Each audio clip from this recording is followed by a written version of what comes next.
খাবে? এই বাজার থেকে সবার জন্য ললিপপ দেখা গেল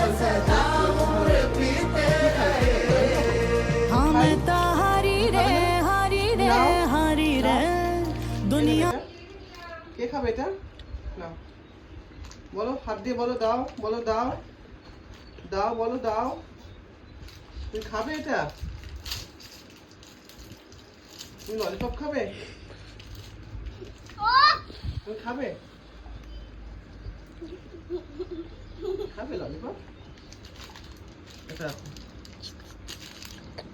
তো ললিপপ ভালো লাগে মামা? দাও, ফোনটা দাও তো। এটা আমার, এটা আমার নাকি? এটা তো আমার। মামার